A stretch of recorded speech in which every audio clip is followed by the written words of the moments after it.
दो भाइयों ने कयामत से 3 दिन पहले दामाद बनकर शादी की। वो छोटा भाई सामाजिक सीढ़ी चढ़ना चाहता था, इसलिए उसने एक करोड़पति सीईओ से जल्दी शादी कर ली। बड़े भाई के पास कोई विकल्प नहीं था, इसीलिए उसकी शादी मोहल्ले की एक छोटी सी दुकान की मालकिन से हुई। 3 दिन बाद भयंकर गर्मी की कयामत आ गई। आसमान में 7 सूरज दिखाई दिए। गर्मी की लहर पूरे शहर में फैल गई। सीईओ की कंपनी बेकार हो गई। वो छोटा भाई एक लग्जरी अपार्टमेंट में बिना पानी और बिजली के फंस गया। वो लगभग भूख से मर गया। इस बीच वो बड़ा भाई अपनी पत्नी के साथ दुकान के गोदाम में छिप गया और वो सब भंडार की वजह से आराम से रह रहे थे। अचानक वो छोटा भाई मदद मांगते हुए दरवाजा खटखटाया। बड़ा भाई ने बिना सोचे समझे दरवाजा खोल दिया, पर बदले में उसे चाकू घोंप दिया गया। वो उसी पल मर गया और छोटा भाई भी उसके बाद गिर पड़ा। अगले ही सेकंड वो दोनों जागे। वो सब कयामत से 10 दिन पहले वापस आ गए थे। इस बार छोटा भाई ने सीईओ से शादी करने से बचा और सीधे दुकान की मालकिन से शादी करने चला गया। बड़ा भाई ने सब कुछ नोटिस किया और समझ गया कि उसका भाई भी दोबारा पैदा हुआ है, पर उसने बहस नहीं की क्योंकि वो जानता था कि वो औरत बदतमीज और जुए की लती थी। पिछली जिंदगी में अगर वो नहीं होता तो वो जुए में सब कुछ हार जाती। इसके बजाय वो बड़ा भाई ने सोचा कि सीईओ के पास अभी भी पैसा है और अगर वो अपने पत्तों को अच्छे से खेलेगा तो वो उसकी दौलत का इस्तेमाल सामान जुटाने और जिंदा रहने के लिए कर सकता है। उसने सीईओ से शादी कर ली, पर उसी रात उसने कहा कि उसे काम है और उसे अकेले सोना होगा। वो नौकरानी को नौकरी से निकालने दौड़ा और सीधे अपनी पत्नी के दफ्तर गया। मीटिंग में सबके सामने उसने उसे आराम देने के लिए मालिश की, यहाँ तक कि उसके एक्स बॉयफ्रेंड ने भी उसे कितना ख्याल रखने वाला बताया। पर वो वहाँ रोमांस के लिए नहीं था। उसने देखा कि सीईओ टेक्नोलॉजी शेयरों में निवेश करने वाली थी, पर पिछली जिंदगी में उस निवेश ने उसकी कंपनी को दिवालिया कर दिया था। बिना झिझके उसने माउस छीना और सारा पैसा दूसरे शेयर में बदल दिया। उसने कहा कि 5 मिनट में वो सब 100 करोड़ जीत जाएंगे। सीईओ और उसकी असिस्टेंट ने सोचा कि वो पागल है। वो शेयर ढहने की कगार पर था। वो इतनी गुस्सा हो गई कि लगभग तलाक मांगने ही वाली थी, पर अगले ही मिनट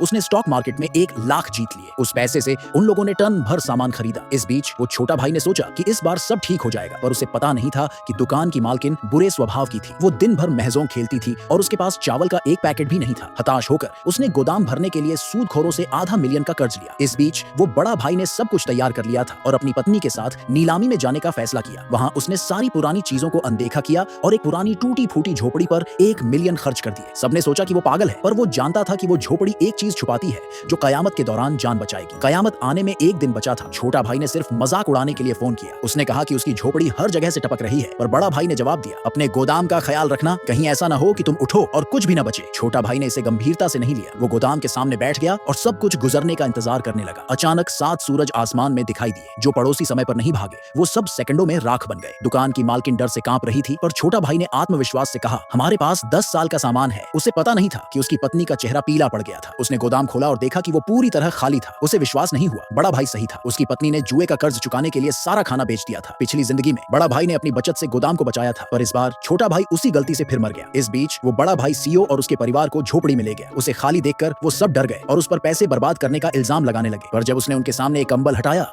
तो वो सब हैरानी से आंखें फाड़ कर देखने लगे।